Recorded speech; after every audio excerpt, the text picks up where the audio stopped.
Isto é verdade?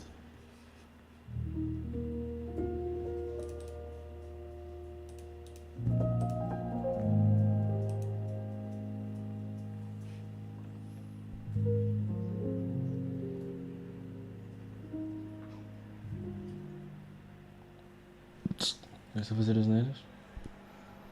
Isto é verdade, pessoal?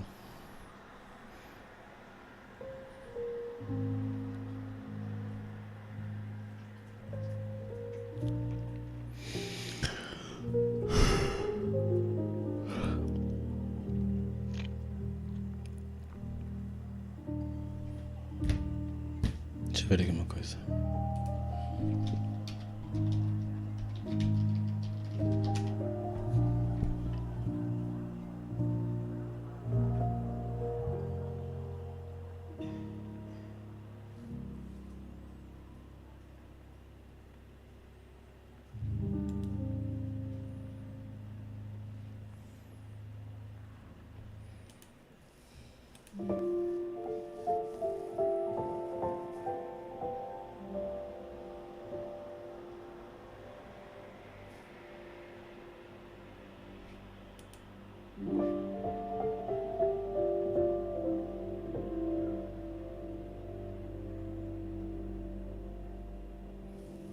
Que dia é hoje?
Ai.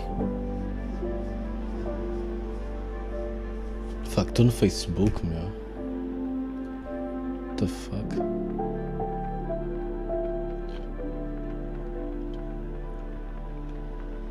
Alguma coisa aqui diz 18 de outubro? Ainda bem que estou vivo. Fuck, barely. 11 de outubro. 14 de outubro.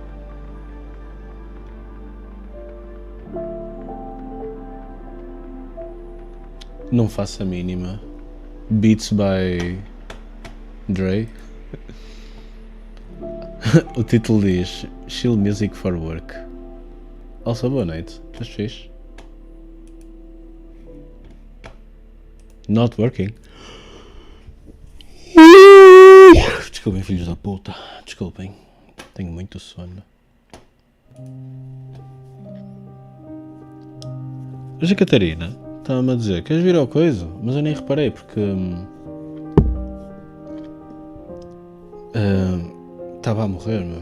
Ainda estou a morrer. Mas foi porque decidi fazer exercício. Mas ela disse, ei, olha, anda ali porque vai haver jam, não sei o quê. E eu estava a pesquisar isso. Eu disse-lhe que não porque estou a morrer.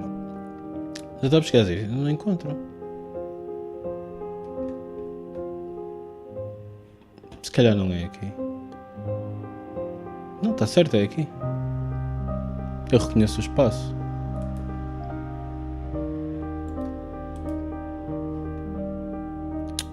Vocês viram esta merda da Bayonetta?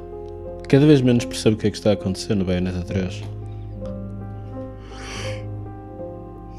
Uma senhora diz que não lhe pagam.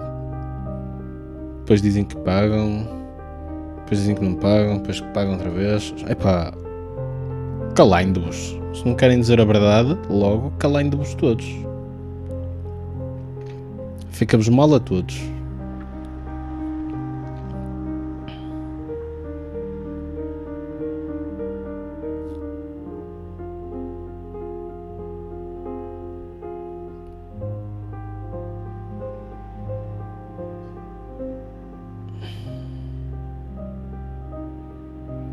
ficais todos. Ficais todos mal na fotografia.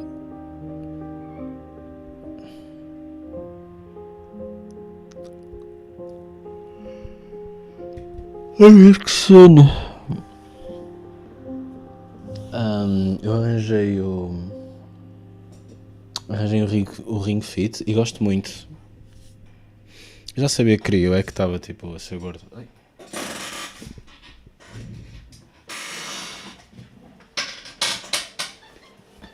Esta treta.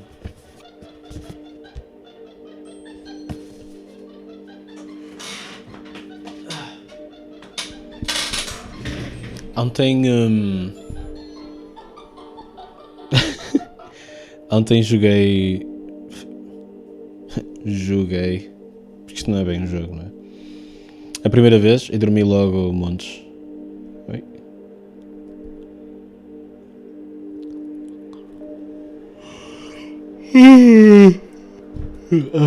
E agora já estou a bocejar, meu. Cheira-me que é positivo.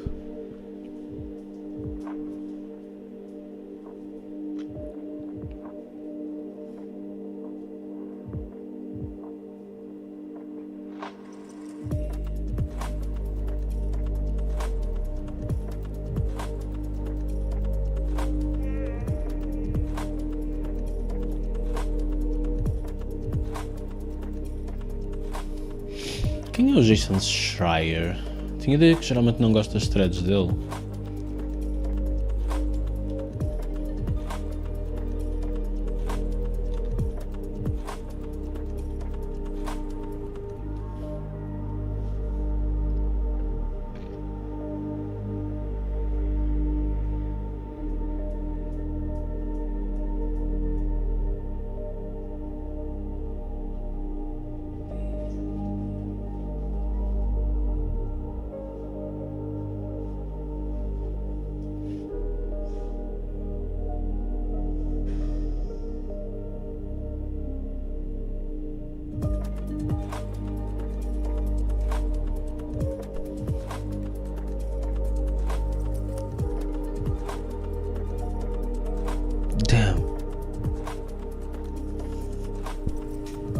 Este videojogo de...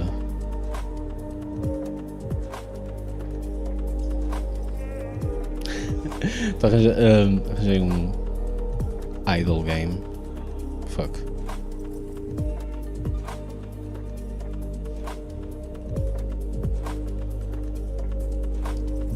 Muito triste. O que é que eu devia fazer? Devia fazer qualquer coisa até dormir, não? Qualquer coisinha.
Let's go ver anúncios.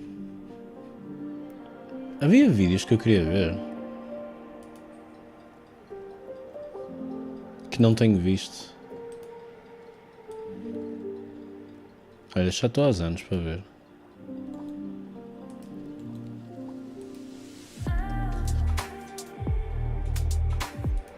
Is kind of the biggest thing that's ever happened in Hollywood. Even that kind of feels like an understatement. It's a cultural phenomenon. As of me writing this, for better or worse, there's There's 29 unique films, 20 different TV shows, and a seemingly infinite amount of things on the horizon. You know, now that we're getting features on lesser-known Marvel superheroes like Moon Knight and Ironheart, there's likely going to be a big blockbusted Hollywood production for you. Will Disney be able to make a good version of the Dark Phoenix saga or Fantastic Four now that they ate Fox? Probably not, but maybe my Cajun brethren Gambit will exist. So with one of the most successful film franchises and highly profitable things ever, there'd obviously be video games, but there really aren't. Well, at least not anymore. Pretty much every Marvel-related film prior to the MCU had itself a video game tie-in. X-Men the official game, Eric Bana's Hulk, Daredevil on the Game Boy Advance, and don't forget Fantastic Four: Rise of the Silver Surfer. A game and a movie that sucked. Still wild to me that the Human Torch became Captain America. Wow. You'd think with how much notoriety the MCU has, we'd be seeing movie tie-ins for like Thor, a spy action game for Black Widow, or even a janky third-person shooter for Doctor Strange, but it just didn't happen. But once upon a time in the late 2000s, it did, and I want to talk about it. Sega across Marvel Cinematic Universe. So yo, it's Austin, and today we're talking about the mini Sega Marvel Cinematic Universe video games. Wait, specifically By many, Sega? A lot. This isn't really a thing these days because there's less consoles and options 51 to minutos. play things on, but back then it was like the height of different versions of games that would all share the same box art. It's kind of similar to the James Cameron Avatar thing, where there were 4 games that all had the same box, but were completely different. Truly a wild time that's not totally confusing, with plenty of games to eat up. And speaking of eating, how about a word from today's sponsor, Factor. When you're out saving the world or just living that busy lifestyle and you come home, you want to eat something quick and easy, but also something that's not terrible for you. Well, that's where Factor comes in. Factor is the deliverable meal kit that comes to you once a week with pre-prepared, low-calorie, start eating healthy tips. There's 15. I don't want to eat healthy 16 at playing World of or Warcraft. exercise Ben and Daredevil holding down the or fort. sleep. Yeah, I mean, when Robert Downey Jr. was announced to be playing the role of Iron Man, paparazzi and entertainment reporters were like, huh? Why? The stigma was real. I mean, this is the entire setup of the film Birdman, which is great, by the way. With Marvel taking their movie initiative into their own hands, they'd want to select a single publisher to take on the task of movie tie-in video games, and for some reason, they decided to go with Sega. Sega had both published and developed some older Marvel superhero games back in the 90s, but this was another level for sure. In April of 2007, both companies would put out a press release announcing their partnership and stating that, quote, "We look forward to working closest with them over the next few years to maximize the potential of these franchises in the interactive entertainment space." Spoilers! Potential maximized. Anyone who's followed video games at all in the last 12 years already knew this, but most of these games were not received well at all. Licensed games were already notorious, but I venture to say that this venture doomed the concept even further, making Marvel way more picky about who gets to make their video games. It absolutely doesn't help that around the same time on the other side of the pond, Batman Arkham Asylum and its sequel City were killer, still hold up to this day and are some of the best 7th gen games out there. Man, but I should digress. replay this shit. This is the story of one publisher, a ton of different developers, and a bunch of video games that range from alright to maybe good to so bad that I couldn't play it again, so I made my editor do it. I'm sorry. So how about that Iron Man? Or in this case, Iron Men. On May 2nd, 2008, the same day as the film, Iron Man would come out for the PlayStation 2, Wii, Xbox 360, PSP, PlayStation 3, and the Nintendo DS. Obviously, there's gonna be some differences just on the platforms alone, even though they all had the same cover. This legit feels like false advertising in 2022, but this was just how it was done. So this comes down to 3 different versions. There's a DS version of the game, developed by Artificial Mind and Movement. There's one for the PlayStation 2, Wii, PSP, and PC, also developed by A2M. Then there's the big boy console version on the 360 and PlayStation 3, developed by Secret Level. Secret Level was a studio that Sega owned with a focus on Western development. Besides Iron Man, they put out Final Fight Streetwise and Golden Axe Beast Riders, so that's a good sign. You might have noticed I said that the PC version of Iron Man wasn't the PlayStation 3 and 360 one. It's the A2M version, and we might as well start with that. Iron Man for the 6th generation of video game consoles and PSP. We're gonna be playing it on the Wii though, because I feel like this is the truest truest comic book hero experience that we can have. Point, aim, truly feel like Iron Man. Except not really, because this game has tiny levels. As you'd probably expect, an Iron Man game is a third-person shooter that has you blasting dudes with your repulsors as you complete whatever objectives are thrown your way. You start similarly to the movie, in a dark cave kidnapped by terrorists, where Tony does the whole rich, scrappy billionaire playboy thing and creates himself a suit to escape.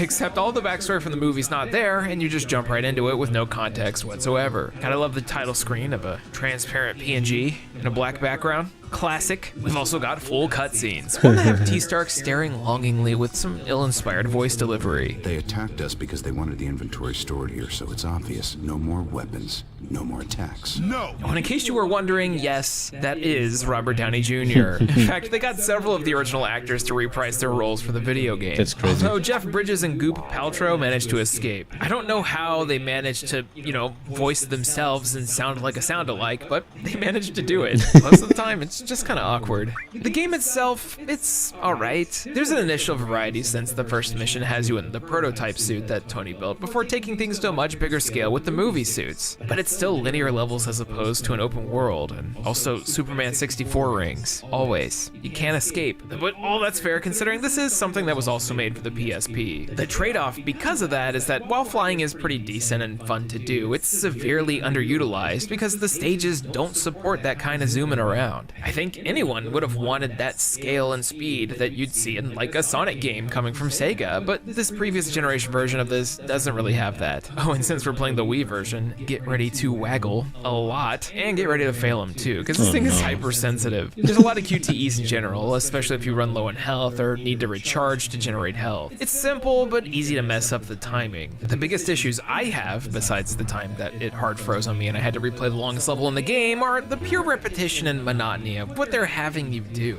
A majority of every mission has you circling around an arena, blasting one or two objectives, and hoping Looks you fun, got to them be all so honest. the next mission can start. And if you're like me, you might just be running around trying to figure out what to shoot. Some of the set pieces are pretty neat, like a giant iceberg or a flying fortress. I would have liked to see more of this, where you're blasting a massive objective from the inside and outside, but instead we spend way too much doing small things like escort missions. Follow this truck for 15 minutes? Blow things up attacking the truck? Sit and wait for 300 years? Got it. Iron Man.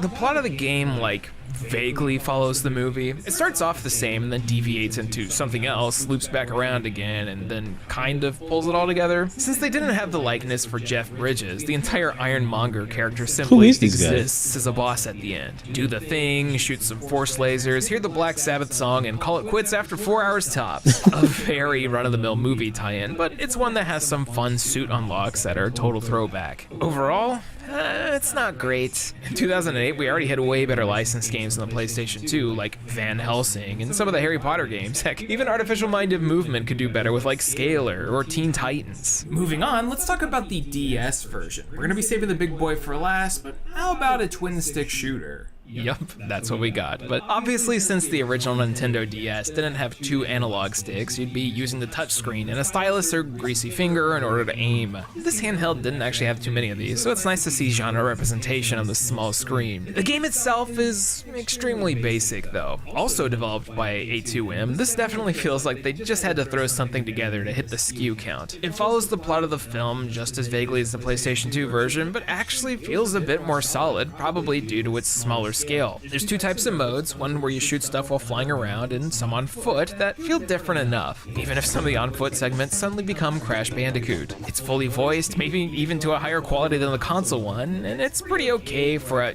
licensed handheld game. Although seeing the story screenshots where it looks like someone cut Tony out and put him in is a bit unnerving, like he's got a black stroke on him. I think if I was a kid when this came out, and not, 18 and party rocking at the Denny's, this would have ruled. So instead, let's focus on one that I did play at that time via rental. No way was I gonna spend my hard-earned money on something like a licensed game back then. Are you kidding me? Not until X-Men Origins Wolverine would I be so daring. The final piece of Sega's first excursion into the Marvel Cinematic Universe, Iron Man for the Xbox 360 and PlayStation 3. They attacked us because they wanted the inventory stored here, so it's obvious. No more. Wait, this is the same cutscene, except slightly better looking? What? This is a little bizarre. I guess they were feeling one and done with the cutscenes because the story and even level structure of this version of Iron Man is identical to the Wii and PlayStation 2 ones. Same amount of missions, same exact mission names. However, the gameplay, the design, the levels, the scale, and everything is extremely different. The devs' secret level decided that they were going to try and take advantage of this brand new shiny hardware and give us an experience that felt more in line with what you would expect. High speeds, big open maps, and a much heavier emphasis on flight. You're tackling similar objectives in similar areas, but it's way more fleshed out and, well, big. They just unfortunately didn't stick the landing. You've got different weapons, melee attacks, missiles, repulsor blasts, and of course, quick-time events, but the most effective way to play this game has you looking like a dingus. You'll be hovering around blasting various targets that appear on your GPS while tapping the triggers to make Iron Man go up and down looking like a kid playing with a toy. The screen feels like a massive cluster, and there's not much to do besides going to your current highlighted objective and blasting it out of the sky. The upgrades you get feel... Então, eu estou aqui a jogar um idle game. E olha só, os anúncios são aquele jogo. Aquele jogo das populações. São vários diferentes que são o mesmo. Eventualmente alguém decidiu fazer o jogo. Meh at best, and considering this game can be beaten in 3 hours, it's just as shallow and forgettable as the previous gen version. Don't forget about crappy frame rate, long loading times, and awful slowdown. It's like a supreme pizza of bad games. I've said this before, many have agreed, but Sega's Iron Man is one of the most disappointing licensed games ever. The concept and hype behind an Iron Man action game is off the charts, and when you look at something like Spider-Man 2 with its massive city to explore and swing around in, you'd feel it even more. A few of the levels here have this really cool big feeling. I mean, there's even a big city to explore for one. If this was an open world game with little things to do here and there, I think it would have been received way better. But instead, it was dunked on everywhere, proudly holding the GameSpot award for both worst game everyone played and worst use of a great license. Two things that are very true, especially considering how well the movie was received. This just kinda sucked. But hey, I guess none of that matters, considering all versions of Iron Man together sold over 2.5 million copies. The power of licensed games. Playing all three of these now, they're mediocre, and in the case of the PlayStation 3 version, extremely disappointing. I think just about anyone out there would want a fun Iron Man game. It's a concept that sells itself. It's too repetitious and uninspired to really hit that mark. But at least the cuts... Vou ser honesto, eu pessoalmente não consigo imaginar Iron Man game muito divertido. Isso é super challenging fazer um jogo assim.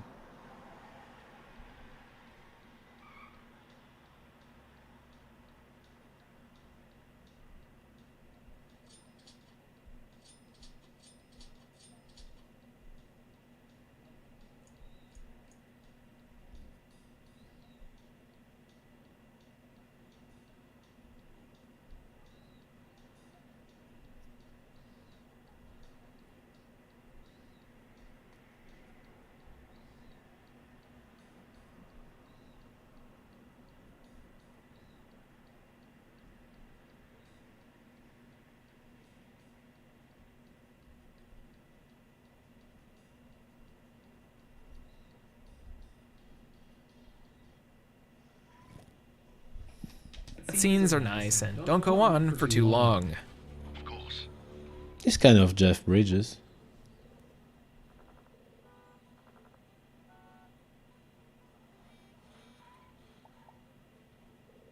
Goodbye, Tony. For now, we'll be circling back around to Iron Man later in this video, but we're tackling things chronologically. So next up, we're going to be talking about a superhero that is no stranger to video games, The Incredible Hulk, a movie that I did not see. Is that okay? I never really got the Hulk, which is bizarre considering my favorite color is green, and when you're a kid you see something in a color you like and you go yay with your mouth wide open. So I've decided to bring in an expert on the matter, longtime friend, fellow Onechan Pyro enthusiast, and someone who can definitely tell us what happened, Matt McMuscles. Oh, you said the thing. Nice. That's a 9 out of 10 little intro there, Austin. Thank you. If you look at things from the outside, The Incredible Hulk is the least successful MCU film by a decent amount. It grossed a fraction of what Iron Man did, its reviews were noticeably lower, and all I've really heard is that it's skippable, similar to the 2003 Ang Lee movie. So hey, Matt, take it away. Yeah, your comments on the movies are not very far off the mark at all. The Incredible Hulk would be the second peek into the Marvel Cinematic Universe after how popular Iron Man was, so there were a lot of expectations. Especially when you nab a huge name like Edward Norton to star as mega nerd Bruce Banner. If you compare it directly to the 2003 Ang Lee version, it is an improvement but still fails to hit those high highs. Both films suffer from kinda wonky CGI, a lack of attention to any of its characters outside of Bruce, and an insistence on romantic subplots nobody cares about, which hold both films back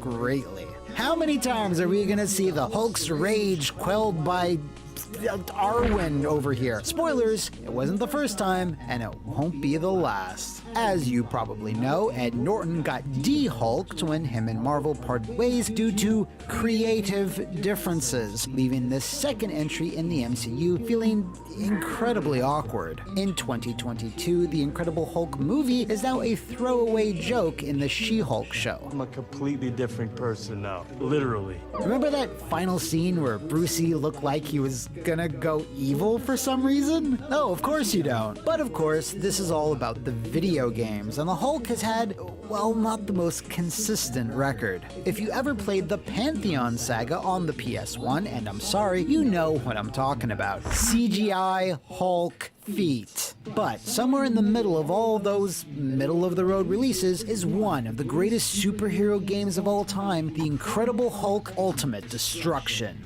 Developed by Radical Entertainment, Ultimate who were Destruction sounds responsible for great. Simpsons Hit and Run, Scarface, and later the Prototype franchise, Ultimate Destruction was to Hulk what Spider-Man 2 was to Spider-Man. An absolutely gamma-radiated powerhouse of a game, but its follow-up would be the MCU tie-in, so you can't help but make a direct comparison between the two.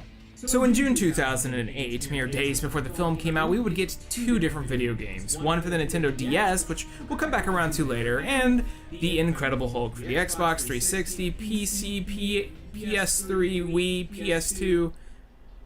Got it. I had to check my notes. It's all the same. Except for the fact that the PC version is also the last generation one. So that makes two games in a row that have PC ports that aren't HD. It's bizarre. All ports of Hulk here were developed by Edge of Reality, the group behind Pitfall: The Lost Expedition, Shark Tale, Over the Hedge, and a few Nintendo 64 ports of Tony Hawk games. There was a lot of initial excitement around these licensed MCU games prior to release, with Edge of Reality putting out pressers and also having the opportunity to put these famous comic book superheroes into playable games. But it becomes extremely obvious within seconds of playing that they didn't have any experience making this type of game, especially at a scale like this. Simply and harshly put, Incredible Hulk feels like a bad copy and paste job of Ultimate Destruction. Now, it's probably unfair to stack one studio against the other when they have such a huge gulf in experience in making open world games, but it's hard not to, and the predecessor is the blueprint of what one of these should be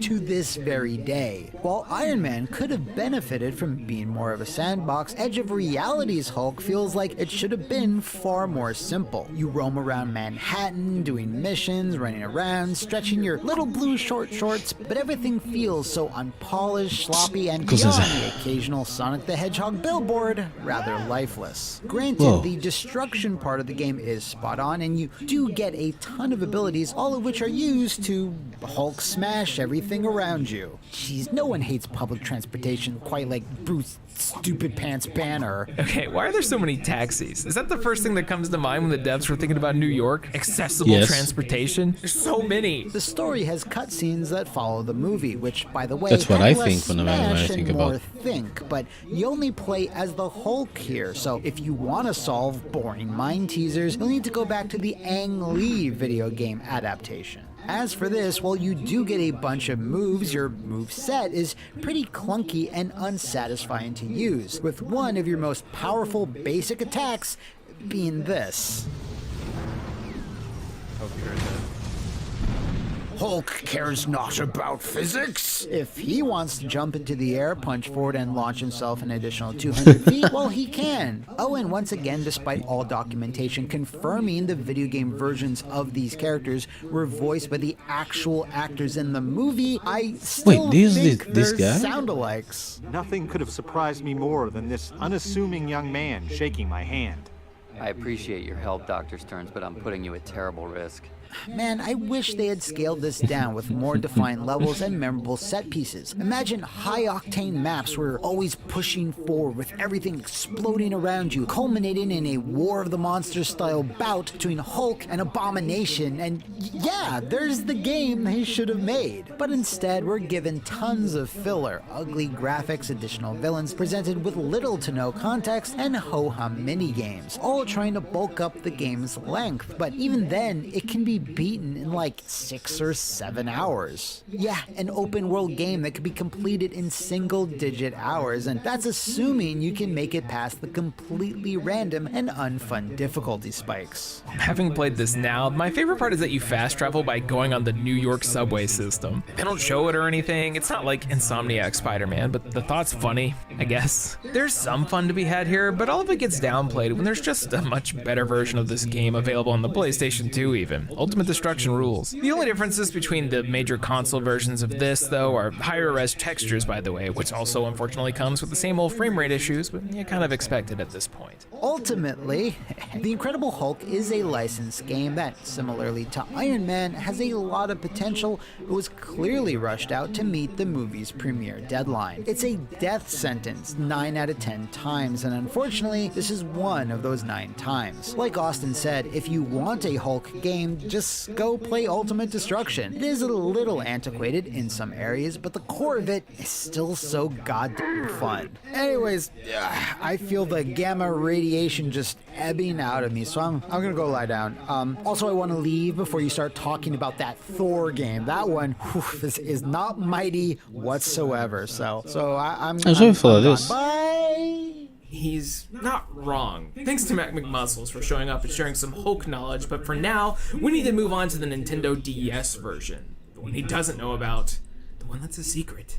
I did say we're talking about every MCU game, right? Well, Sega had one more up their sleeve, and for this one, they'd work with Amaze Entertainment, who you might know for some of these. But you know what works for the Hulk? A side-scrolling beat-em-up. Like, duh. He's had these before, but the Incredible Hulk for the DS is way better than it has any right to be. Yeah, the game you're looking at right now, the one with Hulk in gladiator armor, shares the same cover as the movie game. It even has some of the same cutscenes, even though they're extremely bit-crushed. So instead of roaming a city, you're given really tightly compact levels, almost designed for speedrunning. You dash forward, smack the living daylights out of everything in front of you, break walls, and, well, Hulk smash. This game goes way beyond the story of the movie into some wild places, sometimes literal years later. Less of a movie tie-in and more of a, screw it, let's put something together. This game is chaotic. It's hard to even imagine this being approved by Sega when it feels closer to, like, Burnout than the other Hulk game. The second screen has a map showing you what's coming ahead with a timer and smash percentage, so you can really let loose. There's even dash rings like bumpers in Sonic. Is this the kind of Marvel Sega game that I wanted? What is it? I'm not sure. Ever wanted to destroy a boss in like 10 seconds? Here's your game. It's like that scene with Loki, but playable. The Incredible Hulk for the DS is a total surprise, and something that I think's been totally forgotten, as most portable versions of multi-platforms have. This is actually worth a shot at some point. I didn't think I'd get to say that this early, but here we are. Shoutouts to Crunchy Liv Tyler and Edward Norton. I know, but I have to try. I'm sorry.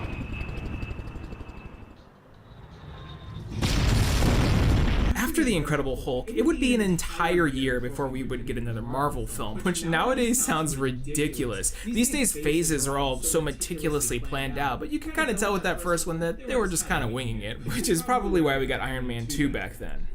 And also the video games. It wasn't even a few days after the first film released that Marvel decided to go all in with announcements. I guess it was a big enough success that they announced Thor, Iron Man 2, Captain America, and the Avengers all at the same time. Which, I mean, yeah, if in 2008 you could fill up theaters across the world for a movie about Iron Man, who, at least in my opinion, at the time wasn't near the tippy top of the superhero spectrum, you could probably do anything. Poor guy didn't even make it into MVC. Now, you'd think that given the notoriety of the first sets of games that Marvel would try try to work with another publisher, but no, they were locked in with Sega, who would announce an Iron Man 2 video game on February 3rd, 2009, a year prior to its release. Sega said that they'd continue to refine its game engine so that players can expect an entirely new and enhanced gameplay experience, which is a bizarre statement to make, but they were definitely aware of the previous game's reception. Fast forward to May 4th, 2010, 3 days prior to the movie's release, and we'd get ourselves a set of 3 completely different Iron Man 2s. One on the 360 and PS3, one for the Nintendo DS, and another for the Wii and PSP. Similar to the first 2, but say goodbye to the PlayStation 2. From here on, goodbye. This time, things were a little different. I'm not sure if it was at the request of Marvel, Paramount Pictures, or Sega, but they decided to make Iron Man 2's story totally different from the film. Not just that, but it's actually a sequel. Yeah, a video game sequel that came out before the movie. I know. The cool part is that they didn't just get anyone to throw something together, they got Matt Fraction, who's a writer I really enjoy. He wrote Sex Criminals and Superman's pal Jimmy Olsen, as well as Invincible Iron Man, so the story is consistent through all 3 versions, and it's in good hands. It also continues to carry likenesses and voice actors from the films, so you got Sam Jackson and Don Cheadle as Nick Fury and the newer, much cheaper Rhodey, and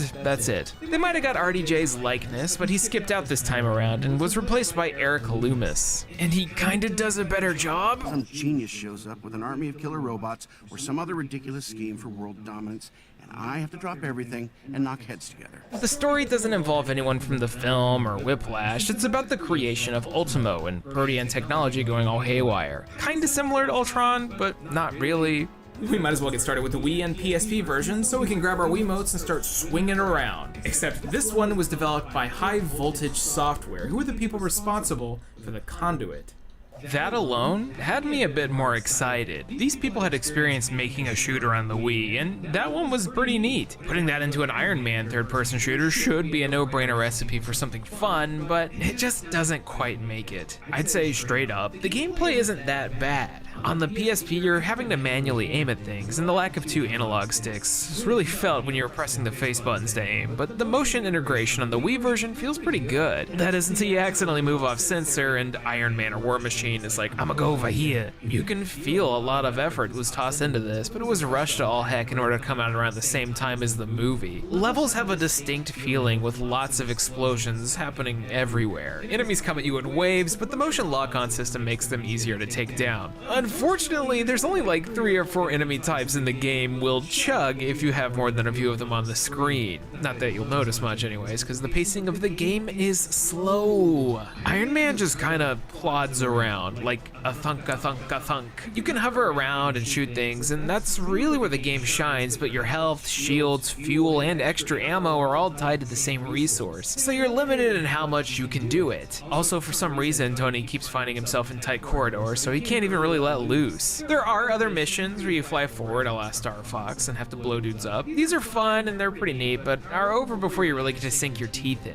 It's very shallow. By the way, I hope you like visual novels. I know the 360 version has cutscenes, but I wasn't expecting Danganronpa. You get to upgrade your suit and select different loadouts for combat, which adds some replayability and customization, but most of these upgrades are simply weapon types. Yeah, it's stronger, but you probably won't notice very much. They try to do this neat thing where Tony's interfacing with the menu like he does in the films, but instead it ends up looking like this. Why does this look like feet? Overall, this version isn't awful, but it's not great either. It's a smidge glitchy here and there, but I think with a little more time, they could have done way better knowing their track record. But unfortunately, this is what we got. What an idea. Next up, the Nintendo DS again. You know who's underrated? Kryptonite Games. These dudes were in charge of a ridiculous amount of portable games from the Game Boy Advance to the 3DS, some of which we've covered. Mostly licensed, a lot of them pretty lackluster, but there was the fun one here and there. Their version of Iron Man 2 kind of slides in the middle. Following the same story as the Wii version, Iron Man 2 for the DS is a side-scrolling platformer with 2 totally different playstyles. Both Stark and Rhodey suits take full advantage of the DS when you put them all together, one of which uses the face buttons and and the other the Stylus. You can run, punch, and shoot as Iron Man, but the control scheme for War Machine has you aiming manually and using different tap combinations to use various weapons. Tap for grenade, hold L and lock on for missile, long press for machine guns. This is actually really fun, and these two schemes together are a pretty unique experience. I was never really much for motion and stylus types of games, but they really work for War Machine. I think his combat segments are more enjoyable than Iron Man's. Movement and stuff is fun, the story is decent, and the music kind of slaps, but the level design is where things kind of fall apart. You'll play through levels more than once to go through with each character, but a majority of that is clearing waves of enemies numbered on the screen until you get to the next area. It almost seemed like it was going to be a more concise side-scroller, or when you hit those branching paths, maybe even a Metroidvania. But I think it got scaled into this weird wave defense thing instead. It's not bad by any means, but it lacks that oomph to take it to the next level. It's also not voice acted like the first one, but it does have cutscenes that look like Tony Hawk's Pro Skater 4. This one got close to being a good tie-in game, but its repetition and uninteresting level design really hold it back. But we got one more chance, and we might as well end it with the biggest and baddest version of Iron Man 2. Again, you could tell that Sega, Marvel, and the developer really wanted you to know that this wasn't gonna be like the last one. They put a lot into marketing and like consumer knowledge to be like, hey, we promise it's not gonna be as crappy as the last one. So let's find out if it is. Iron Man 2. For the third time. Developed by Sega Studios San Francisco, who are actually the same developer, Sega had rebranded Secret Level to this in hopes that with restructuring they could deliver what the original had promised. Unfortunately, the studio was announced to be shutting down on April 2nd, 2010, which is a full month before Iron Man 2 came out. So this really bodes well for the quality. Having now beaten it on the PS3 all these years later, I just want to say I really hate the 7th generation of consoles. There's plenty of cases of games that have such high ambitions that get absolutely... Qual é a 7th generation of consoles? É PS3? Fucking sucks, bro. Demolished.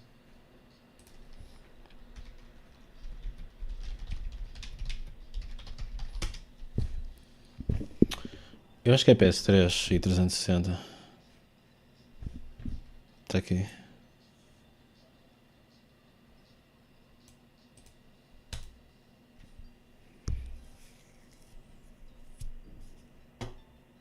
Okay.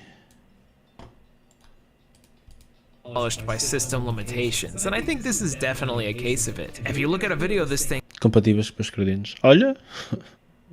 Isso é verdade. Eu lembro-me de gostar do Metroid, que é tipo Prime... Metroid Prime DS? Não, Metroid Prime Hunters. Depois na 3DS, um dos meus jogos preferidos de sempre é o caralho do Kid Icarus. Que é tipo, controlas com... apontas com o stylus. Man, what an amazing game. Thing being emulated, it's not bad at all. A little janky, but it's got a similar feeling to any mecha game from that era. While it still isn't a big open world, the levels feel more concise and laid out better. Mission objectives make sense, and the story has a flow that plays out in the gameplay. The problem is that everything runs like absolute butt on the PlayStation 3. Texture issues, Come on, man. Frame Welcome rate to issues, PlayStation check. 3. Every transition resulting in the game and console freezing, making me think it crashed. You know it. The technical problems bogged this thing down way lower than it should have been, because a lot of the moment-to-moment gameplay is not bad at all. The controls are a lot, especially learning how to properly switch between hovering and flight mode. But once you get it down, you'll realize you can blast stuff on the go, and it's like, fun? Question mark? Iron Man 2 is like a weird attack helicopter game. It's like that one PS2 Robotech thing, where you swap between the flight modes. It's got a lot of neat stuff going on, but it's also like less than 3 hours long. Beyond technical stuff, you can tell that things were rushed. For some reason, they left a clip of Tony Stark flubbing a line into an immediate Sonic reference. Why would they do it?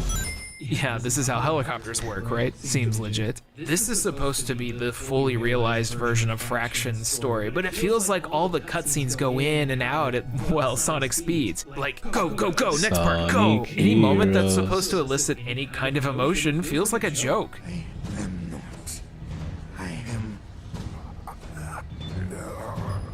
Okay, That was the most awful thing ever. Beyond the story, you can see all the similarities between the versions, like with Tony's little floppy hand in the bottom corner trying to interface. We've got unlockable suits, tons of customization that actually does feel different in how you play, although accessing it through the menu is extremely bad. It's slow, it's clunky, and it's hard to see. The final boss against Ultimo is pretty neat when it's not freezing every transition, and overall, I see a game that was, once again, packed to the brim with potential. I like this a lot more than the first Iron Man game. I think it's got a lot more replay value. Whenever you finish the story, you've got enough points to fully deck out your loadouts, and your repulsors finally feel as strong as they do in the films. You're blasting away dudes like it's nothing. It's fun. I really think if Sega San Fran had another year on this, it could have been something truly special, and not what we got. But at least we did get an exclusive Lamb of God song. Hulk and Iron Man in the bag. And unfortunately, that means that, yes, Matt McMuscles was right, and Thor, the God of Thunder, is around the corner. Sucker! Chris Hemsworth is probably the best actor they could have chosen to play the role of Eu sinto que estou sempre a ouvir o nome deste. The dude just looks like him. Eu sinto que estou sempre a ouvir falar do Matt McMuscles, mas como eu não faço parte da YouTube Sphere, tipo, não conheço esses gajos todos. Pois não sei. Existe algum jogo do universo Marvel que não seja? Que seja grande a jogar, sim.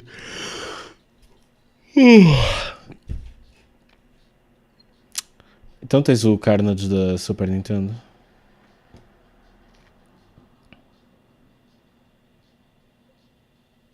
A menos que tu contes isso como Spider-Man.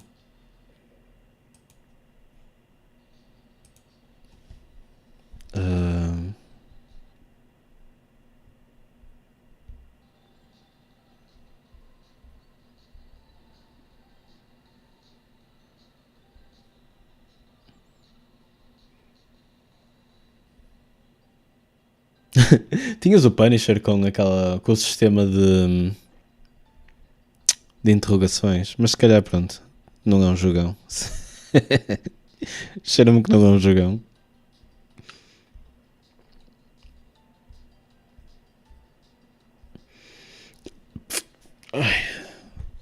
O problema é como traduzir as ideias para jogos, meu. Por exemplo, Iron Man, eu não estou bem a ver. Depende.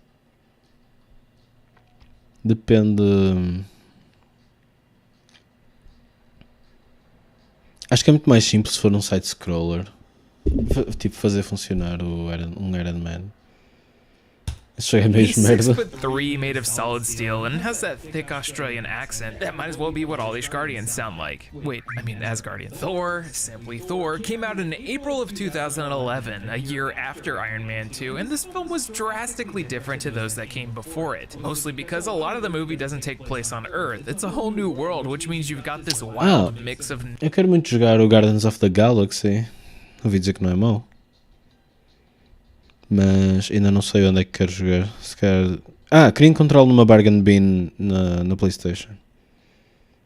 Estamos ali à Vorten. Está a 1 cêntimo. Ups, está a 1 cêntimo.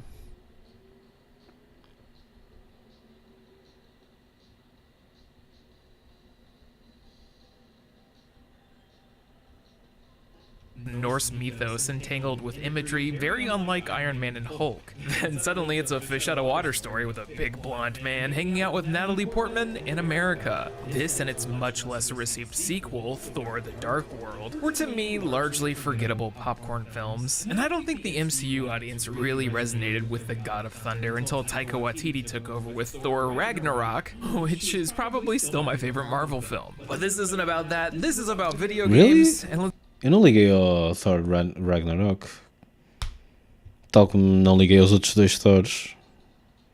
3, mas dois até então. Mas o Ragnarok foi sem dúvida que o Ragnarok foi o Thor movie mais receita Marvel deles todos. O último que saiu, nem esse tinha tanto Marvel, apesar de ter.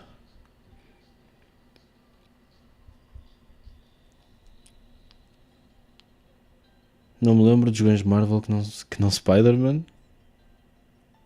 Também não há jogões DC que não Batman.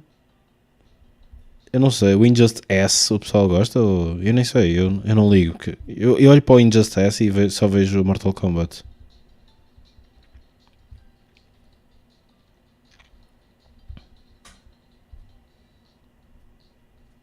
Com umas skins por cima, não é? Mas isso é porque eu sou leigo e não jogo nem Mortal Kombat nem Injustice.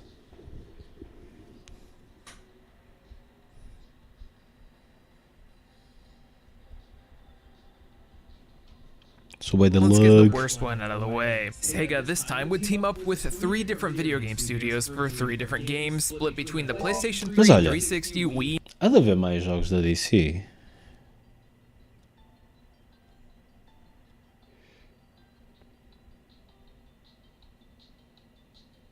Nós é que não estamos a ver, nós é que não andamos a explorar, não é? E mesmo da Marvel, deve haver. Não? Não sei. Nintendo 3DS and the regular DS. All the same box arts, but completely different titles that are all so fascinating. Mostly because besides being released at the same time as the movie, just like Wolf Among Us é desse. A sério? Eu nem sequer sabia que isso era um super-hero game. Amogos?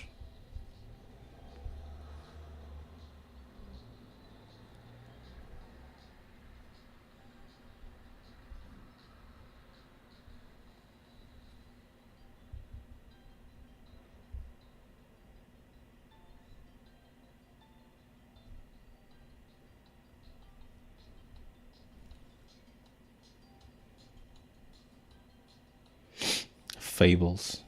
Não fazia a mínima. Pensei que o Wolf Among Us era só o Wolf Among Us. Mas depois não liguei, nem sequer fui jogar. Já tinha jogado o dos zombies. Estava tipo, ok, já chega Telltale para o resto da vida. Gostei muito. Foi muito fixe. Altamente. Mas já chega. Foi um bocado como aconteceu com o Yakuza. Ok, joguei Yakuza 0. Agora o Yakuza Kimishima 1, 2, 3, 4, 5, 6, 7, 8, 9, 10, 11, blá, blá, blá, podem ir todos com o caralho. A menos que o gameplay seja completamente diferente. Oi?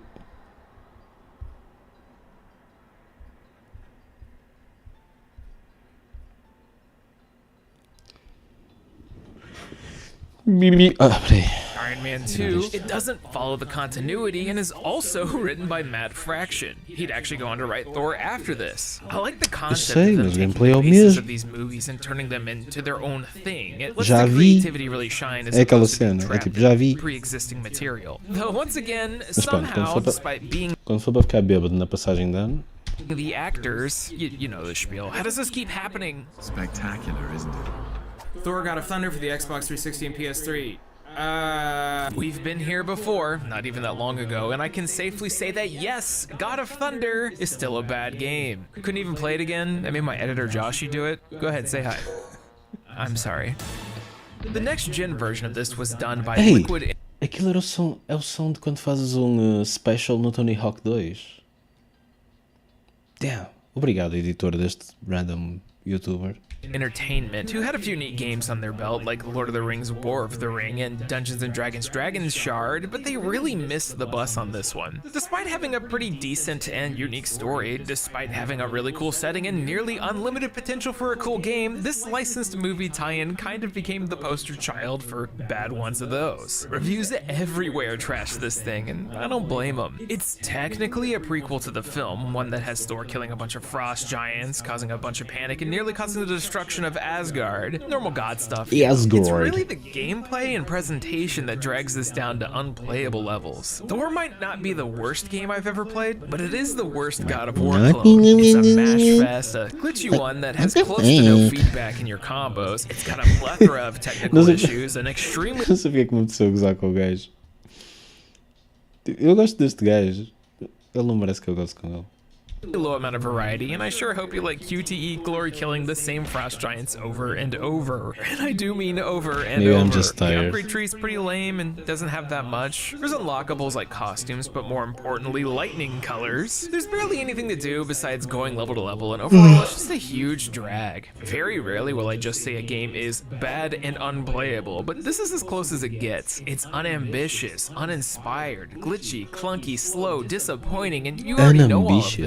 this. How a game less than 6 hours long can elicit all of these feelings is impressive, but Thor did it. But you might not 6 know about hours the long. two other versions. Two different games that are very different in most aspects, and in some cases a little bit more enjoyable. Let's stop being high definition for a second and talk about Nintendo.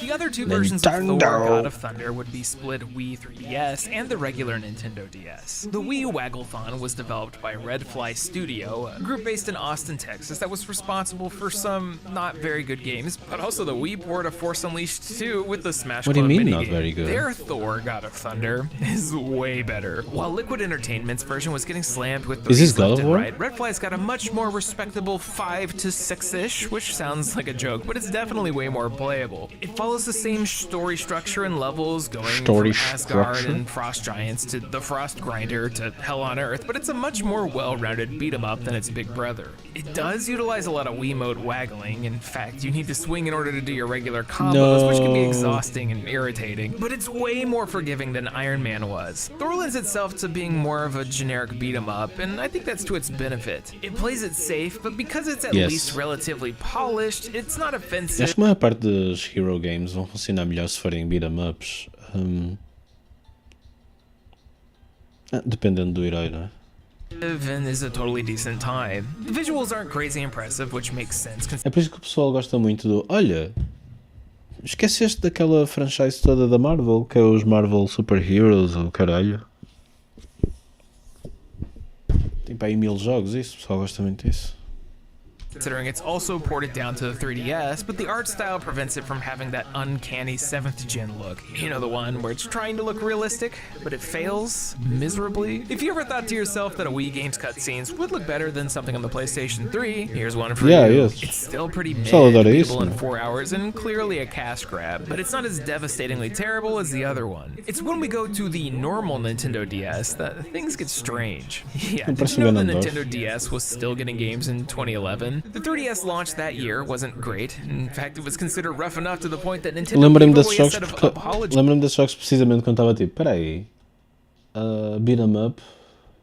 Games for early adopters. Some really good stuff that hasn't even been ported yet. Metroid Fusion? Not for you. Well, the Nintendo DS would get a licensed Thor game by none other than WayForward. Yep, this keeps happening. WayForward WayForward? always finds their way into the licensed game realm, but they usually do a great job. Hey, and you guys they should- do it again. In what is absolutely becoming a pattern, the portable DS tie-in is the best of the bunch. Oh. This time around, Thor is a side-scrolling I mean, beat-em-up, but one WayForward. that's closer to ActRaiser or Ghosts and Goblins than the fast pace of Hulk. The sprite work is gorgeous, and it's one It of the is. only DS games I've seen take full advantage of the second screen in a unique manner. Typically, Amazing. developers would use one of these screens as a total throwaway, but instead both screens account for all of the action. It's really cool. I've never seen a beat 'em up like that. It's got all of the WayForward staples, great animation, Pois. good music, a isso polished parece amazing, experience, meu. and clearly it's more than they had to do. Enemies are beefy in this, so you'll spend time Se isto a ti não parece um jogão, eu não sei o que é que parece, meu.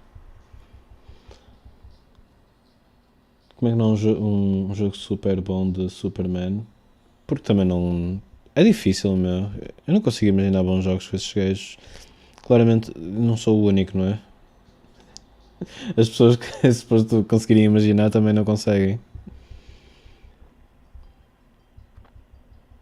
Não sei o que é que fazes com um videojogo de um being que é tipo indestrutível e o mais forte de todos. Não sei como é que fazes um jogo. time as Thor doing longer combos, À dodge volta de um rolling, herói and assim. juggling dudes in order to keep things rolling. There's nice portrait art to showcase its original story, and while it's also canonically separate from the movie, it feels right in place. Chris Hemsworth and Tom Hiddleston Há um jogo que se sabe. Qual jogo?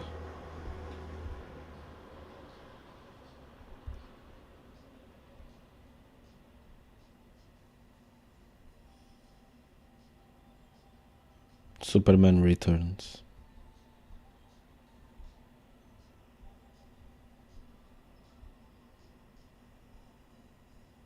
Man, estou-me a curtir este jogo de merda do 1200 e tal.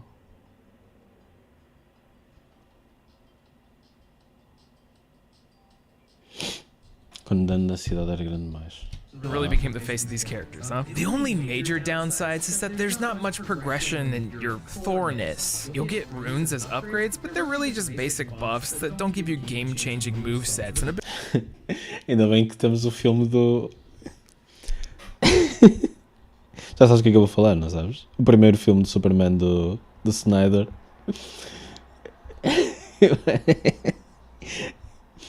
Eu diria que ninguém gostou do filme precisamente por essa razão, porque ele simplesmente destrói tudo e está a andar de moto. Chega ao fim e não tem cidade de pé sequer, porque ele próprio que a destruiu. Abilities like you would probably want. There's a lot of potential here, and a lot of it gets realized, but at the end of the day, it's still a simple 2 or 3 hour long beat 'em up romp, so there's only so much you can do with that. Still, exceptional for a licensed game, one that probably had all of the time constraints that the other ones had, and definitely for Será one que o Snyder alguma vez percebeu porque é que as pessoas não gostaram no primeiro filme do Super-Homem? that shares the same box art as this. It might drag on a little bit with how spongy the enemies feel, but hey, at least we can leave Thor happy. We got one more film and superhero left, and it's time to get patriotic. Thank the Lord we're done with Thor, because it's only up from here. As most of you probably know, the last Phase 1 film to get a game was Captain America, based off the MCU film Captain America: The First Avenger. We got a mere 2 months after Thor, it's time to go back to World War II. As a kid, and for the longest time, I used to think that Captain America was lame. Maybe I just didn't like that Super Nintendo game, or the fact that I mostly knew him for screaming Nintendo. But give me an X-Men any day. Maybe I just didn't like country-based superheroes. I can't say I was a Captain Britain fan growing up. It seems like the film audiences were initially soft on Steve Rogers as well, as Cap only beats the Incredible Hulk for the lowest-grossing Marvel film. It was an origin story showing the creation of the Super Soldier, as he goes and makes things political for the rest of us. Mas não discordo contigo. Eu acho que ele é lame e ao mesmo tempo gosto dele. Com ele a ser lame.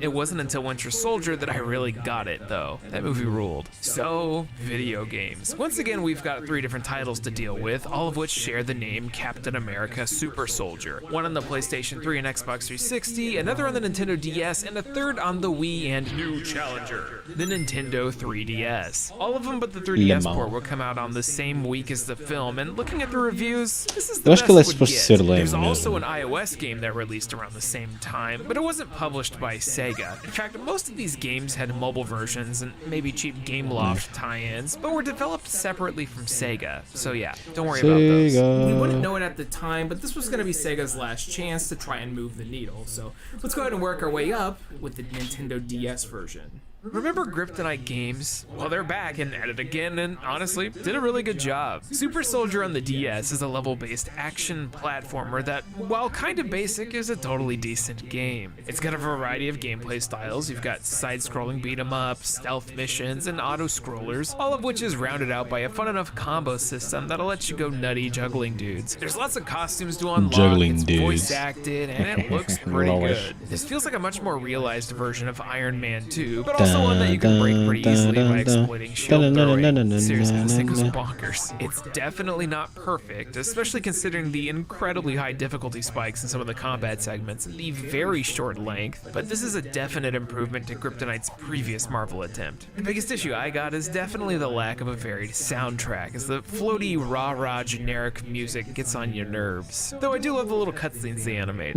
They really gotta stop making the Hydra agents hot, though. Then we got the Wii version. This also came out on the 3DS a couple months later, and apparently those are like really easy to mod, but I threw mine in the garbage like 5 years ago and haven't looked back. Still have my Wii U though. It's weird.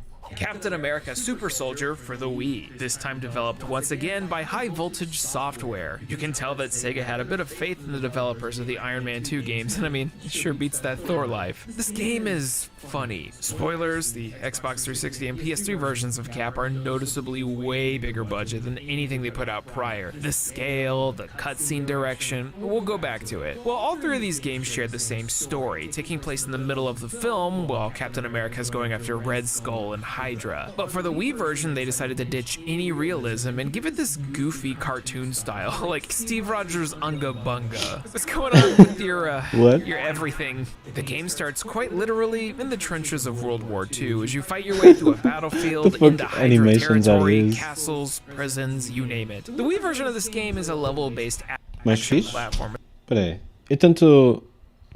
Ok, antes de tentar dizer o que é que eu penso sobre isso, tento olhar para os jogos que já... e quais são os aqueles que parece que foram mais bem... Como é que eu sei?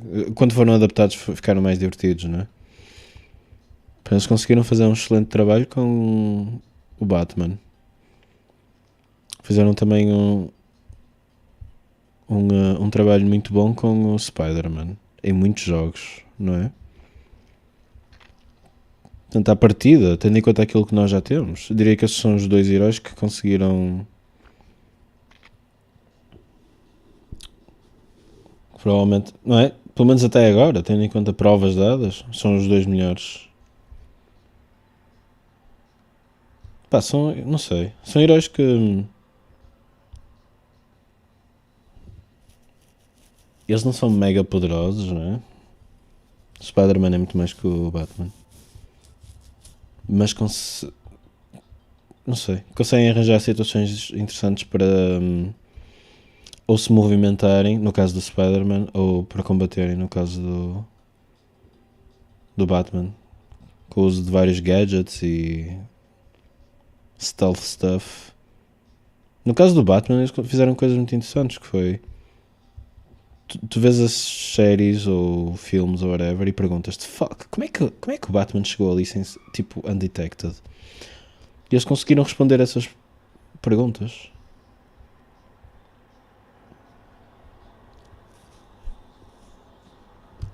Há muito mistério no Batman que eles conseguiram responder e as respostas eram badass. Superman quase lá chegaram, Wolverine também há uns beat-em-ups que ficam bem. Nunca experimentei. Regra geral, eu diria, até olhando para os Marvel Super Barelha, que beat-em-ups são os mais fixes para super-heróis. That works way better than it should have. It's possible. E se calhar side-scrolling são aqueles que conseguem cobrir mais personagens. Se pensares como é que ele se chama? Nos flying characters, tipo Superman ou Iron Man, epá, só teres duas dimensões ajuda muito, muito aos controles.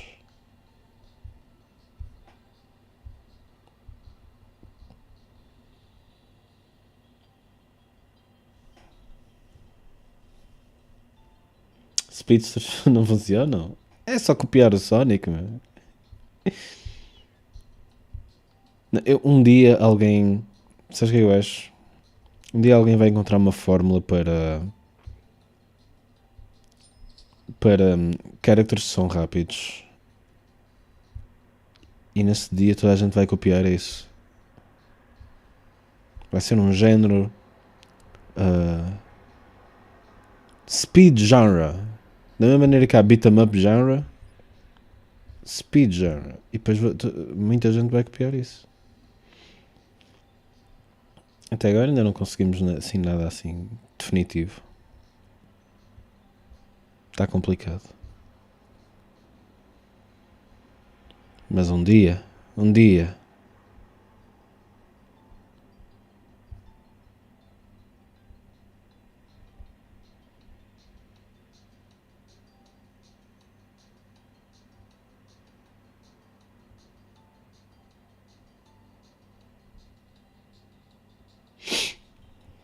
Já nem sequer me lembro do Constantine. Só me lembro do nome. Aos anos que isso já foi.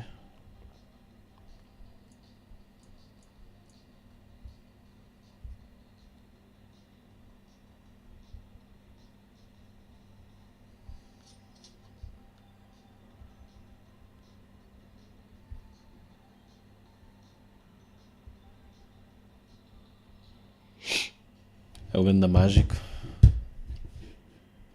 Acho que é Ganda Mágico. Mas que é Marvel?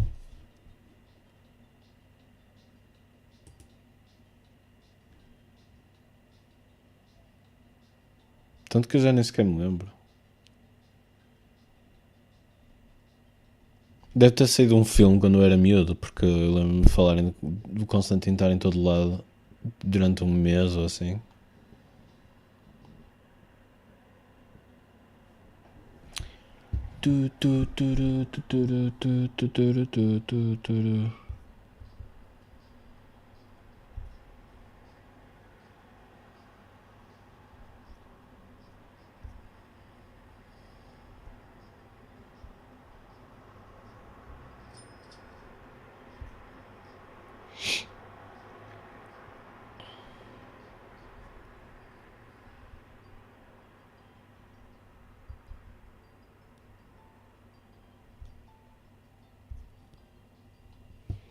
Acho que é Ganda Mágico.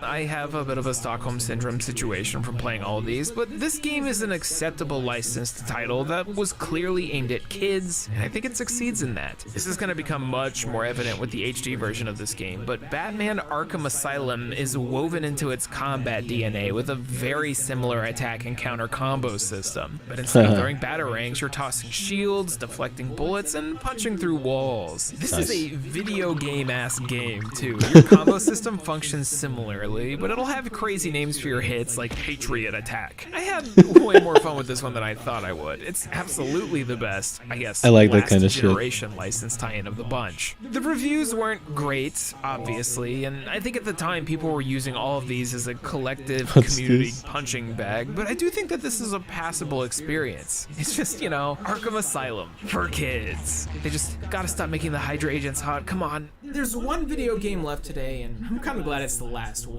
Obviously, you know I'm talking about Captain America Super Soldier, and here it is on the PS3. It's also on the Xbox 360, and Claim Man? well, I kind of wish I played it on the Xbox.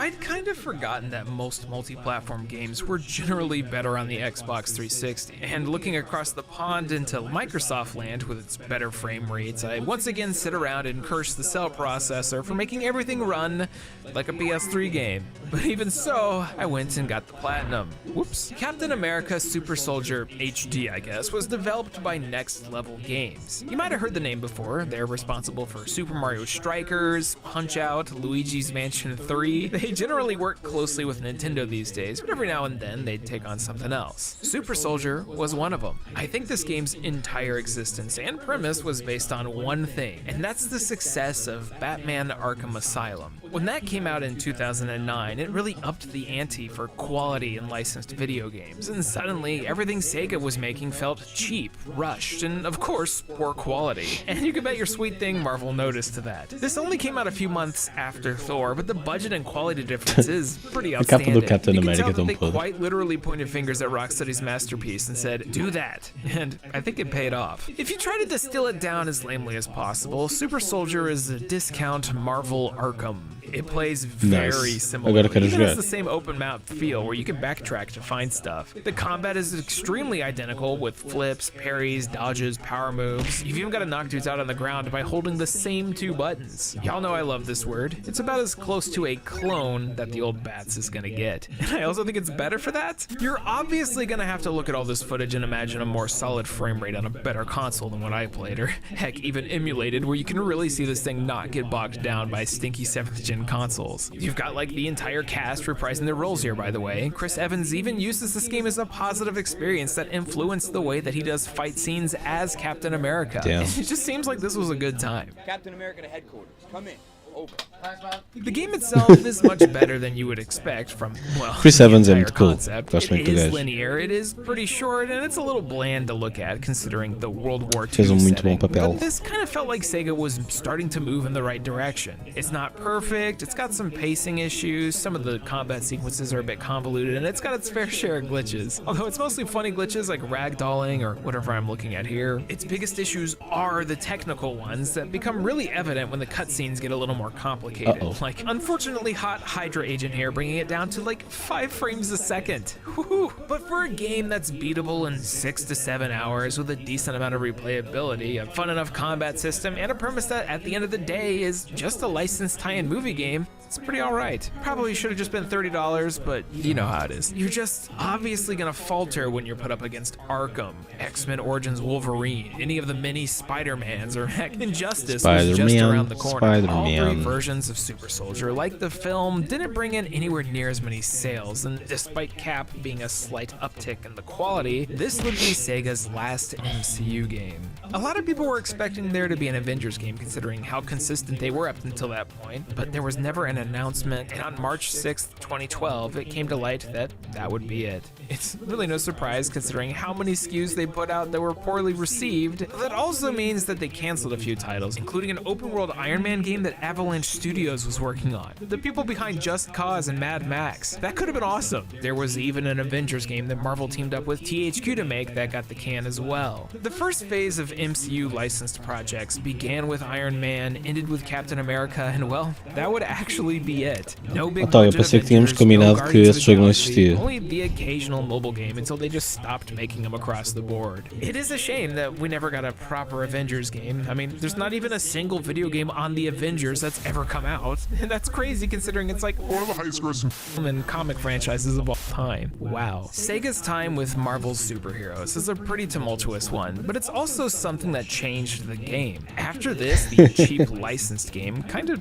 disappeared. There's still one every now and then, most Curto que o gajo também fez esse, quase o mesmo jogo, certo? Tipo, agora, com aquele editing. by really small publishers. Bora I combinar outra vez. distinctly remember Thor being the height of people Vamos tentar não clamoring for this esquecer. to end. Even if most of them kinda suck, like 11 out of 14 of them, they sure don't make games like this anymore.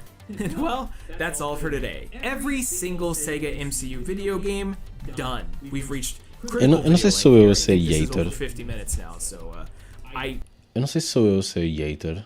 Não, existe o Ultimate Alliance, não é? Existe tantos, não é?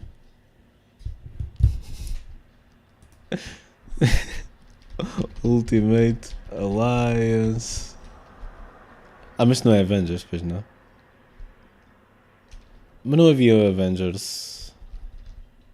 Já nem sei. Depois tinha os da Lego. É que é Lego. Merda. Pois este também é. E eu tenho a ideia que é similar o gameplay, só que é Lego. Tipo, até a câmera e não sei o quê. I don't know I keep doing it. I gotta take a nap. This is one of those cases where there's a lot of examples of games that I think were really bogged down by the 7th gen of consoles. A lot of these games are now emulatable because of, you know, technology getting better, and you can see like, oh, this is what they were trying to do, but they had to put it on a PlayStation 3 and that's why it sucks. As much as I miss some of these, thankfully nowadays we've got big studios taking these big properties on, like Insomniac with Wolverine and Spider-Man, or Rocksteady with Batman and Suicide Squad. I'm pretty excited for Marvel's Sons coming out in the future, but I don't want to, you know, wake up and have that suck. So, you know, I don't know, wake me up when it comes out and let me know if I was right or wrong. Wake me up. Hope it's good. When Anyways, I've been all set, and now I must September embark on the big sleep. Make sure to check out today's sponsor, Factor, to support the channel, or do it personally on Patreon. jogão do Hulk. Já sabe, eu já te disse qual é que é o jogão do Hulk. A Ultimate Spider-Man quando jogas com o Venom. Honor being a YouTube member. And make sure to catch me next time for the love of everything that's holy. I hopefully make a video that's less than 30 minutes long.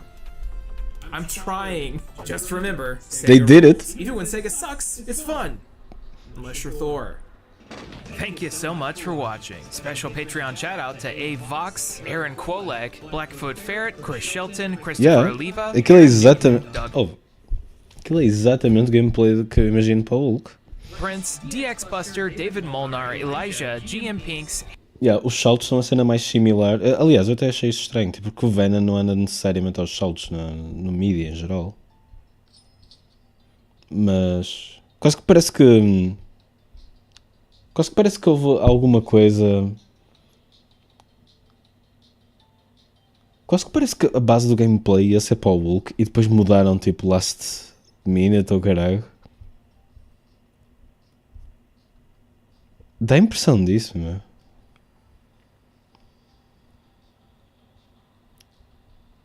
O Venom, a maneira como ele viaja também era por teias, mas não era exatamente como o Spider-Man. Não era tipo big jumps como o Hulk. Isso sempre foi muito bizarro para mim.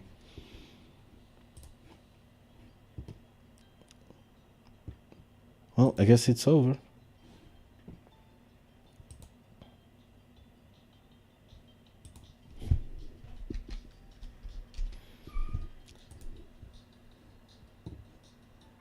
Olha, estou triste pelo Watson. Ele arranjou uns pick-ups.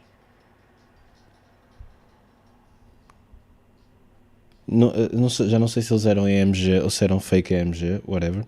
Arranjou-os, tentou metê-los na guitarra e qualquer coisa não ficou bem. Qualquer coisa não ficou bem, ele não consegue mudar o volume nos mobs. Ai meu Deus, eu disse mobs, queria dizer knobs. Parece que os potenciómetros não funcionam ou whatever. E não sei, parece que alguma coisa ficou errada. Fodeu a guitarra. I don't think so.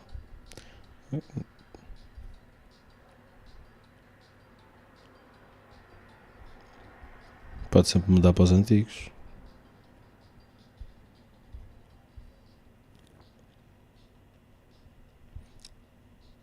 Digo eu.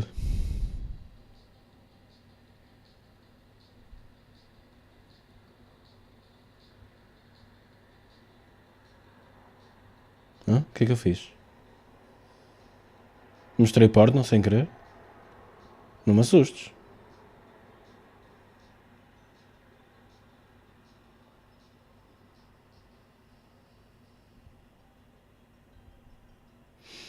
New dating for all tastes and age.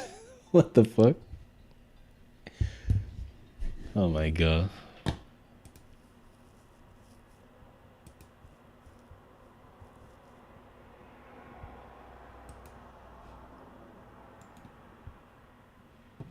View on YouTube.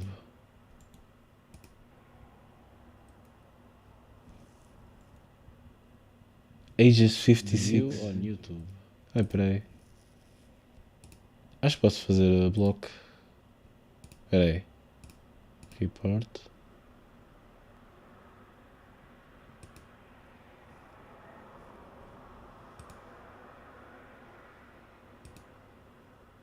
Sexfind.pro. Já dei block, mas ele deve aparecer no chat na mesma.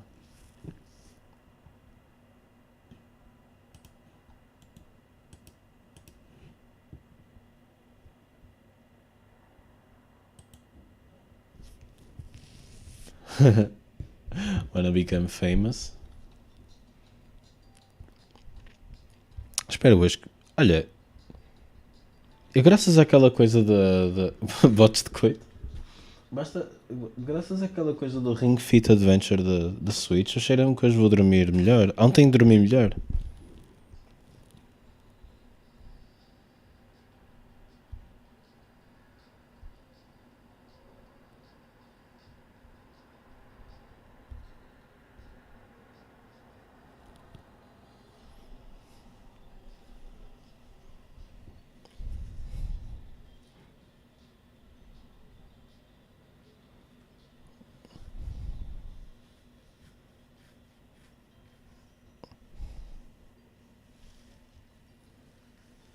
Ai.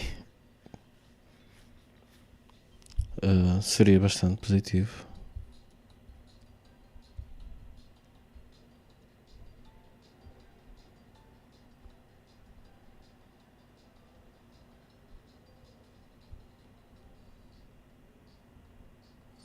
Mano, tenho que parar de jogar este jogo.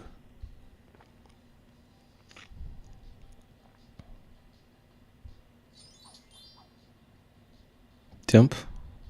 Vais ficar em casa amanhã?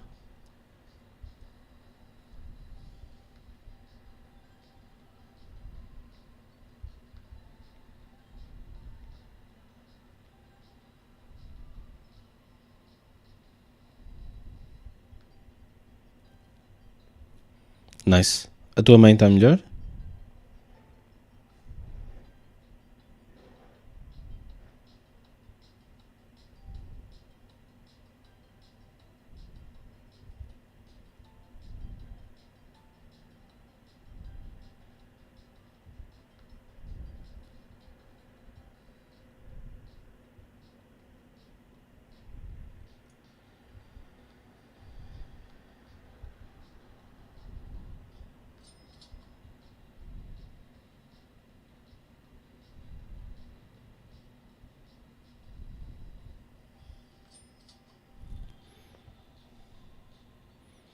Estamos a menos a mesma.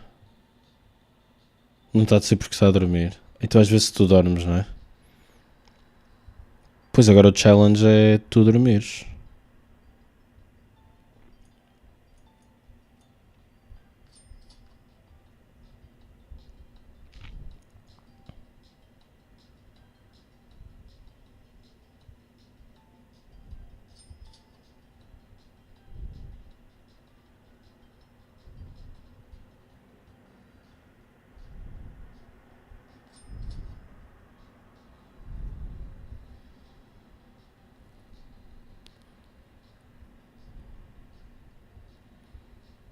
E oh mano, tenho que comprar camelos?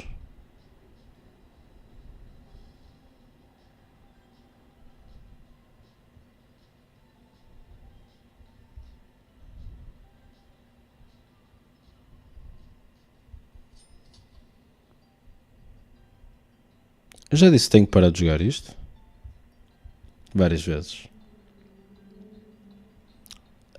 Não tens tampões? Nem que seja para tampões que tinhas arranjado quando, sei lá, tocaste em concertos?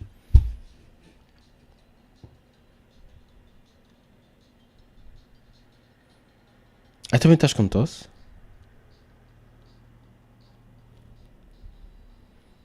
Tens que arranjar... como é que se chama aquilo? Vicks Vaporub.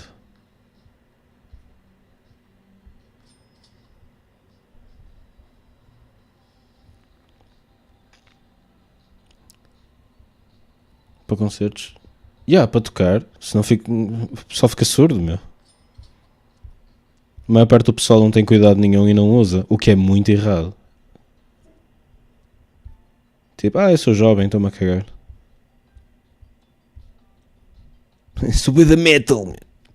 Sou um pussy que usa um tampão.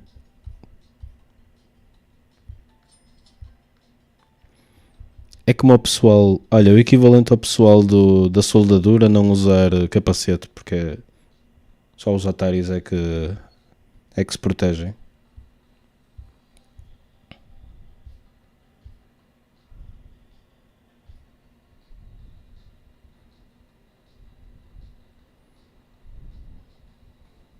Assiste-me que é uma florzinha de estufa, man.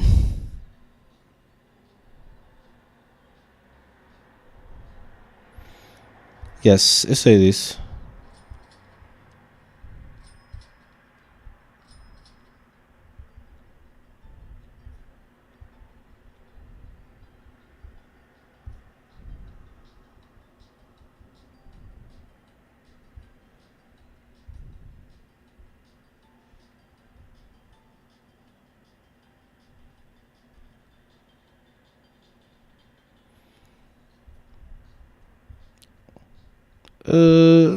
Eu diria que sim na mesma, mas não, também não tiveste muito tempo, por isso é cagativo.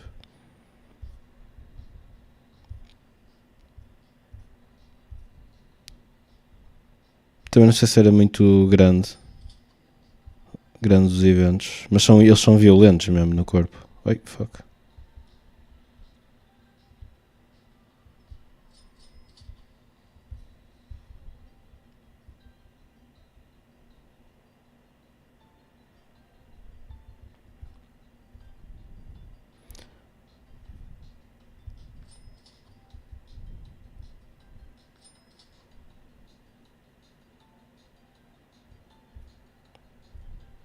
Se tocam sem ouvir? Não. Tu quando usas os tampões não deixas de ouvir. Simplesmente não... o som simplesmente... Qual é a palavra? Não te destrói a audição.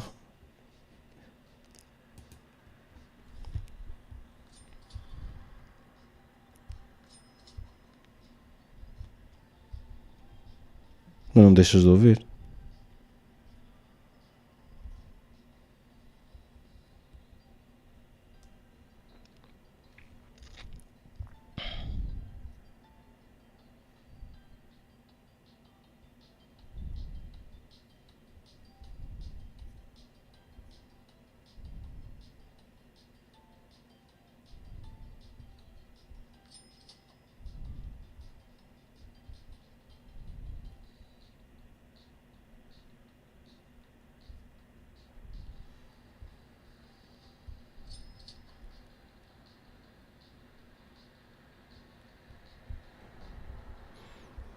Opa, é aquela cena, tu consegues durante, sei lá, durante os anitos até dura, depois fica surdo. O que é? O que é? Não ouvi nada. O que é? Estou.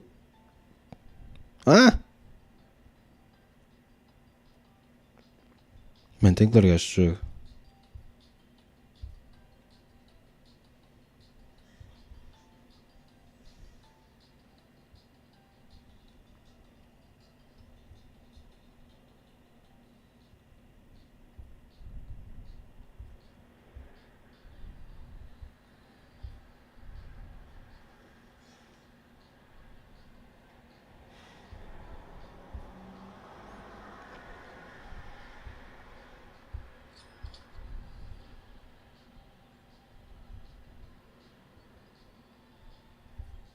Man, este jogo é que nem sequer é bom. É que isto nem sequer é bom, meu. Isto é pior que o Gacha. Não é pior que o Gacha porque não tem waifus em que tens que dar 1 milhão de euros até eventualmente ela sair.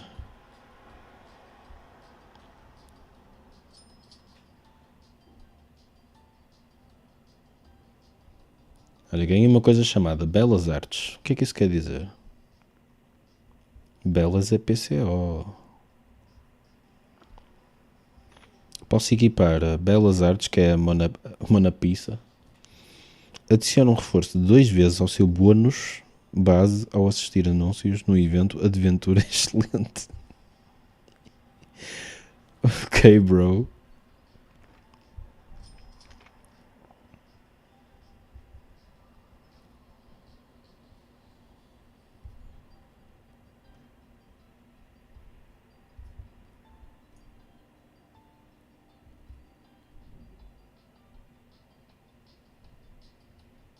Tenho que comprar mais camelos, man. Quantos é que faltam? 20. Tenho que comprar 20 camelos num espaço de 2 horas.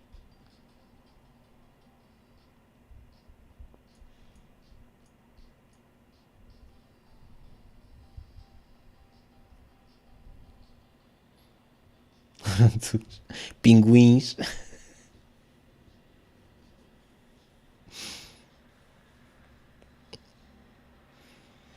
Cabeça de burro. É o que tu és, até. És tu!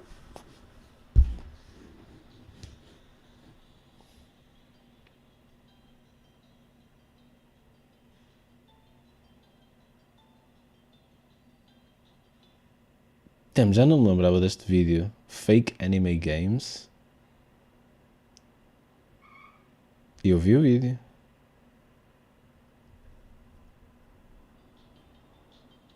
O Hércules? O que é que tem o Hércules?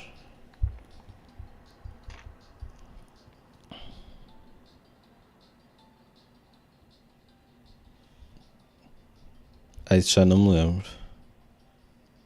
Comprar aqui um cavalo. Ui, já estou cheio de anjos investidores, meu.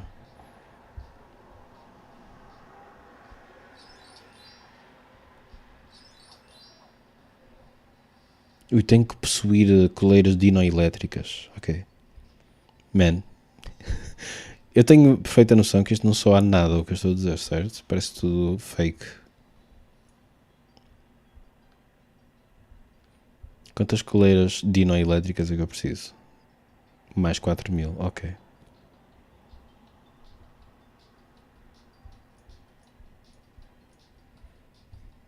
Devia ir a um psicólogo dizer-lhe: então, ontem falava do jogo, mas não dizia que o jogo existia.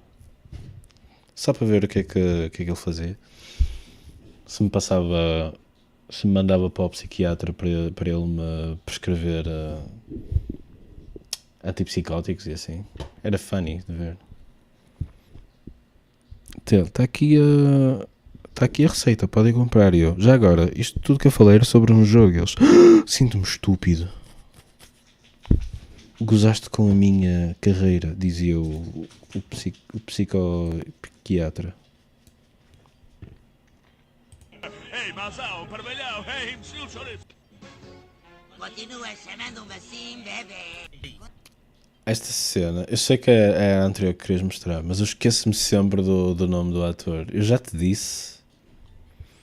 Era um comediante do Herman até.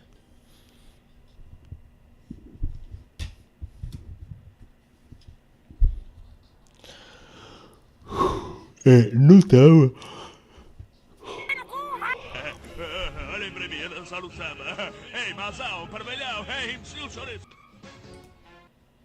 Olhem para mim a dançar o samba.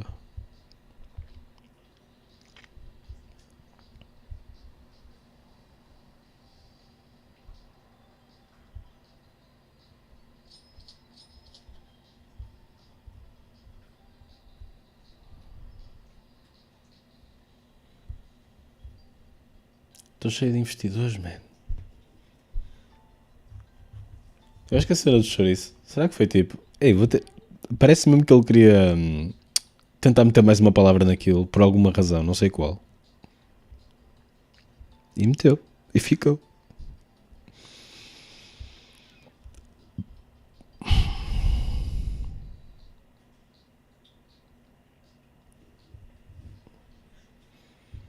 E nós chamávamos muito. Nós insultávamos muito uns aos outros com chouriço.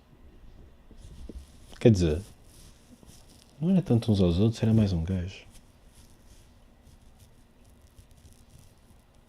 Por alguma razão, lembro-me, nós chamávamos chouças a um gajo qualquer. Será que o gajo vai estar aqui? Não, não deve estar.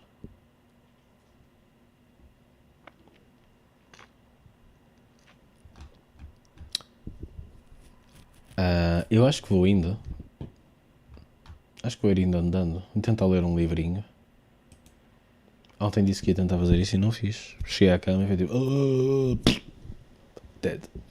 Ei, não joguei nada, meu. Que cena. Quer dizer, a não ser... Eu não conto mobile games. Isto é só um vício. É tipo fumar tabaco ou caralho. Ao menos não estou a gastar dinheiro.